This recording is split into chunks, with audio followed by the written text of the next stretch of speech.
சிந்து பைரவை சீரியல்ல அடுத்த வாரத்துக்கான எபிசோட்ல நம்ம சிவா இருந்துட்டு ஒரு வழியா அந்த ஆளை தேடி பிடிச்சி கூட்டிக்கிட்டு வராங்க. அதுக்கு அடுத்ததா அங்க இருக்கிற இன்னொருத்தர் இருந்துட்டு ஸ்னேகாவுக்கு கால் பண்ணி செல்வத்தை போலீஸ் ஸ்டேஷன்ல வாக்குமூலம் கொடுக்கறதுக்காக சிவாவும் ஆறுமுகமும் கூட்டிட்டு போறாங்க. நீங்க தான் எப்படியாவது அவரை காப்பாற்றணும் அப்படின்ற மாதிரி சொல்லிட்டு இருக்காங்க.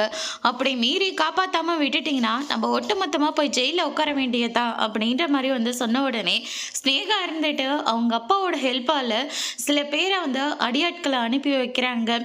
வண்டியை பார்த்து ஓட்டிட்டு வர மாட்டீங்களா அப்படின்னு சொல்லிட்டு ஆறுமுகமும் சிவாவும் வெளியில பேசிட்டு இருக்கிற போது அவங்கள கட்டையால அடிச்சுட்டு செல்வத்தை அங்கிருந்து கூட்டிக்கிட்டு போயிடுறாங்க. அதுக்கு அடுத்ததான் இந்த பக்கம் பார்த்தீங்கன்னா நம்ம சிவாவும் ஆறுமுகமும் நேராக ஸ்டேஷனுக்கு ஸ்னேகா தான் சிந்துவை மலையிலிருந்து கீழே தள்ளி விட்டுருக்கா, நாங்கள் மலைக்கு போயிட்டு எல்லா ஆதாரத்தையும் நாங்கள் பார்த்துட்டு தான் வரோம் அப்படின்ற மாதிரி சிவா சொல்லிட்டு இருக்காங்க.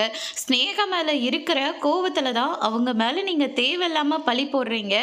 இனிமே ஸ்னேகாவை டிஸ்டர்ப் பண்ணீங்கன்னா உங்களை தான் தூக்கி ஜெயில போடுவேன் அப்படின்னு சொல்லிட்டு கமிஷனர் அங்க இருந்து போகவும் கரெக்டா செல்வத்தை கூட்டிக்கிட்டு வராங்க. இவன் தான் ஸ்னேகா சொல்லி சிந்துவை மலையில இருந்து கீழே கீழே தள்ளி விட்டது ஸ்னேகா தான் சொல்லிட்டு வாக்குமூலமும் கொடுக்குறாங்க. அதனால ஸ்னேகாவை அரெஸ்ட் பண்ணி ஜெயில தூக்கி போடுறாங்க. அதோட இன்னைக்கான பிரம்ம முடிச்சிருக்காங்க.